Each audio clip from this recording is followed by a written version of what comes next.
Students, today we are going to discuss the topic that is menstruation. कहते हैं ये occur होते हैं इन फीमेल्स के अंदर, जो ओवरीज हैं फीमेल्स के अंदर, वो क्या करने लगती हैं, एग रिलीज करने लग जाती है एवरी मंथ। कब? At the age of puberty. Ovulation से पहले जो यूट्रस की इनर लाइनिंग है वो कहते हैं थिक हो जाती है। जैसे हम एक फर्स्ट केस के अंदर पढ़ सकते हैं, कहते हैं अगर ओवम है वो फर्टिलाइज कर जाए स्पर्म के साथ, तो यूट्रस को अपनी क्या करनी पड़ेगी, जो उसकी वॉल्स हैं उसको क्या करनी पड़ेगी, थिक रखनी पड़ेगी, ताकि जो फर्टिलाइज्ड ओवम है उसकी डेवलपमेंट और वो ग्रो हो सके into a baby. Second case के अंदर क्या है हमारे पास, अगर ओवम फर्टिलाइज नहीं होता स्पर्म के साथ, उसके कारण क्या होता है, जो thick and soft and uterus है उसके पास क्या होता है, बहुत ज़्यादा ब्लड होता है, कहते हैं जो कि बॉडी को नहीं चाहिए होता है। इसलिए जो हमारे पास अनफर्टिलाइज रह जाएगा वो क्या कर जाता है, एक दिन के अंदर अल्टीमेटली डेड हो जाएगा, जिसके कारण जो थिक लाइनिंग थी यूट्रस की वो क्या हो जाएगी, ब्रेक डाउन हो जाएगी। Now we can define the menstruation is the break down and removal of inner thicker soft lining of uterus along with blood vessels in form of vaginal bleeding. मतलब जब हमारे पास जो थिक लाइनिंग है वो ultimately break down हो जाए, जिसके कारण ब्लीडिंग अक्कर कर जाए, उस प्रोसेस को हम बोलते हैं मेंस्ट्रुएशन या फिर मेंस्ट्रुएशन साइकिल। ये एवरी 28 डेज़ के अंदर हमारे पास क्या करता है, अक्कर करता है। हम अगर मेंस्ट्रुएशन साइकिल के बारे में बात करें, ये फीमेल्स के अंदर अक्कर करता है at the age of puberty, means 10 to 12 years के टाइम पे। कहते हैं इस फीमेल्स के अंदर हमारे पास सेक्स हॉर्मोन्स क्या हो जाते हैं, रिलीज होने स्टार्ट हो जाते हैं, जिसके कारण ओवम फर्टिलाइज करने की कैपेसिटी आ जाती है। यूजली एक मंथ के अंदर एक हमारे पास ओवम क्या होते हैं, रिलीज होते हैं। Next is before ovulation the line is thick and spongy. ये मैंने अभी डिस्कस किया, बट जब ओवम फर्टिलाइज नहीं हुआ तो अल्टीमेटली ब्लीडिंग स्टार्ट हुई, जिसको हम बोल रहे हैं मेंस्ट्रुएशन। मेंस्ट्रुएशन कहते हैं ये 14th डे पे होता है मोस्टली आफ्टर द ओवुलेशन, और 3 से 5 दिन के लिए ये स्टे करता है। अल्टीमेटली हमारे पास मेंस्ट्रुएशन है, कहते जब हमारे पास मेंस्ट्रुएशन अक्कर कर गए, जो यूट्रस की लाइनिंग ब्रेक डाउन हुई थी वो क्या करने लग जाएगी, दोबारा बनने शुरू हो जाएगी, ताकि वो जो नेक्स्ट ओवम है उसको क्या कर सके, रिसीव कर सके। अब हमारे पास कुछ डेफिनेशन आ सकती हैं in the menstruation, that is menarche as well as menopause. Menarche जब हमारे पास मेंस्ट्रुएशन फर्स्ट टाइम क्या हो, अक्कर करें, उसको बोलते हैं हम मेनार्क। मेनोपॉज जब हमारे पास परमानेंट स्टॉपेज हो जाए किसकी, मेंस्ट्रुएशन की। अल्टीमेटली कहते कई बार क्या होता है, हमारे पास मेंस्ट्रुएशन टेम्परेली स्टॉप कर जाते हैं वुमेन के अंदर, जब क्या होंगे, वुमेन गेट प्रेग्नेंट। कहते हैं मेंस्ट्रुएशन इसलिए स्टॉप होती है क्योंकि जो थिक एंड सॉफ्ट लाइनिंग है यूट्रस की, जिसके पास बहुत ज़्यादा ब्लड है, वो हमें चाहिए होता है time of pregnancy for the growth and development of the fertilize egg. कहते हैं मेंस्ट्रुएशन स्टार्ट दोबारा हो जाती है at the birth of baby. Next topic is birth control.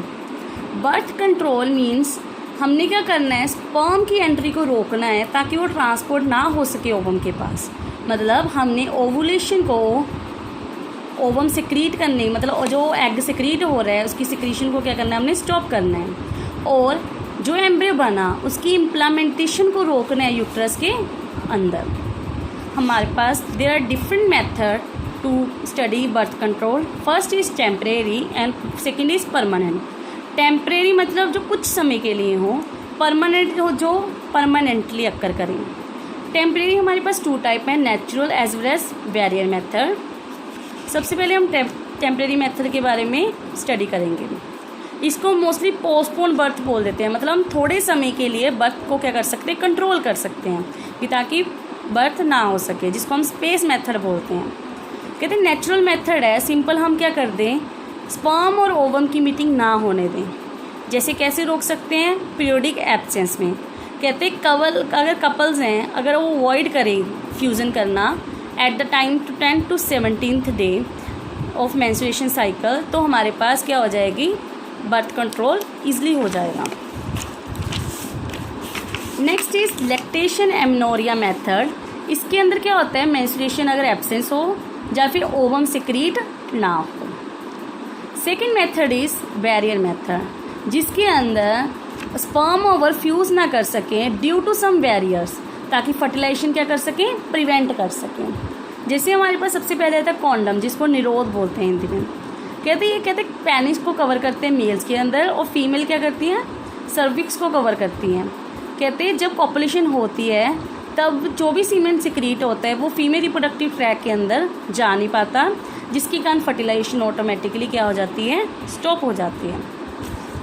Next is diaphragm, cervical cap and volt.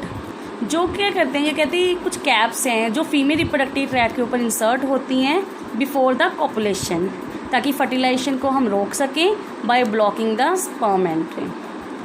Next third method is chemical method. कहते हैं हम different type of foam, cream, jellies insert करेंगे vagina के अंदर during the sexual intercourse.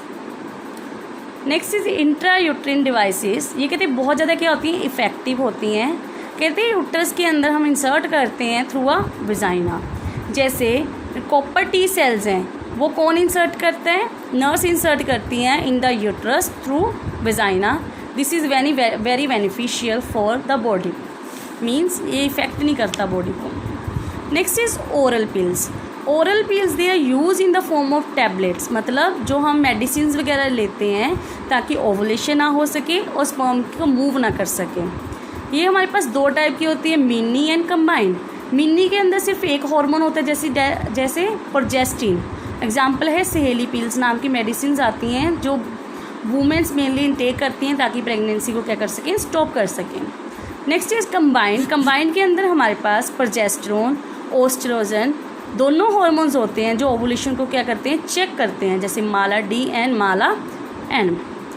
अब हमारे पास next topic आ जाता है जैसे सबक्यूटेनियस इम्प्लांट्स। ये वैसे आपके सिलेबस में नहीं है, फिर भी मैं आपको बता देती हूँ। जो स्किन है, हमारी स्किन के अंदर हम कोई हार्मोन क्या करते हैं, इम्प्लामेंट करते हैं ताकि हम स्पर्म की एंट्री, जो ओवम की एंट्री को क्या कर सकें, रोक सकें। ये कहते हैं बहुत ज़्यादा सेफ मेथड है और ये 5 साल तक हमारी बॉडी के अंदर यूज़फुल हो सकता है। Next is hormone injection. कहते हैं इंजेक्शन ऑफ प्रोजेस्टेरोन हार्मोन, ये हम 3 महीने के अंदर एक इंजेक्शन लेते हैं ताकि हम ओवुलेशन को क्या कर सकें, प्रिवेंट कर सकें। नेक्स्ट इज़ परमानेंट मेथड, जिसको हम टर्मिनेशन मेथड बोलते हैं। परमानेंट मेथड 2 टाइप के होते हैं, वेस्केटोमी एंड ट्यूबेक्टोमी। वेस्केटोमी के अंदर हम जो वासा डेफरेंस मेल के अंदर पार्ट होता है उसको क्या कर देंगे, रिमूव कर देंगे या फिर कट कर देंगे by the help of surgery. That process is known as vasectomy. Next is tubectomy, जो फ्यूलोपियन ट्यूब फीमेल के अंदर प्रेजेंट होती है, या तो उसको रिमूव कर दो थ्रू वेजाइना, या उसको कट कर दो ताकि फर्टिलाइजेशन ना हो सके। The last topic of our chapter is sexually transmitted disease, जिसको हम STD बोलते हैं। वो डिसीजेज जो सेक्शुअल कंटैक्ट के द्वारा स्प्रेड हों एक इन्फेक्टेड पर्सन से दूसरे पर्सन की तरह, उसको हम बोलते हैं सेक्शुअली ट्रांसमिटेड डिसीज। सबसे पहले हमारे पास 2 बैक्टीरियल डिसीजेज हैं जिसका नेम है गोनोरिया एंड साइफिल। इसके कुछ सिम्टम्स हैं। ये क्या करती है, बॉडी के अंदर जब यूरिन की प्रॉब्लम आती है तो उसमें बर्निंग सेंसेशन पर्सन को क्या होती है, महसूस होती है। और हमारे पास कई बार सोर्स प्रोड्यूस होते हैं जेनिटल ट्रैक के ऊपर। नेक्स्ट इसका ट्रीटमेंट है। कहते हैं ये दोनों क्योरेबल हैं। कहते हैं अगर आप एंटीबायोटिक्स ले लो तो ये इजीली क्या हो सकते हैं, क्योर हो सकते हैं। Now 2 are viral disease, that is AIDS acquired immunodeficiency syndrome. ये किसके द्वारा कोज होता है, HIV, human immunodeficiency virus. Next is wards, ये किसके द्वारा कोज होते हैं, ह्यूमन पेपिलोमा वायरस।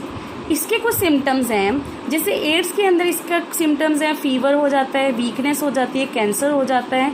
ये सब सिम्टम्स किसके अंदर होते हैं, एड्स के अंदर। वैसे वार्ड्स के अंदर मेनली पर्सनस को सर्विकल कैंसर होने के क्या होंगे, चांसेस होंगे। अगर हम ट्रीटमेंट की बात करें, एड्स क्योर नहीं हो सकता, वार्ड्स वैसे कंट्रोल तो नहीं होता, बट आप ऐसे कह सकते हो अगर सर्जिकल या केमिकल मेथड दें तो उसको थोड़ी समय के लिए हम क्या कर सकते हैं, कंट्रोल कर सकते हैं। This was the last topic of our syllabus 3rd chapter. Thank you.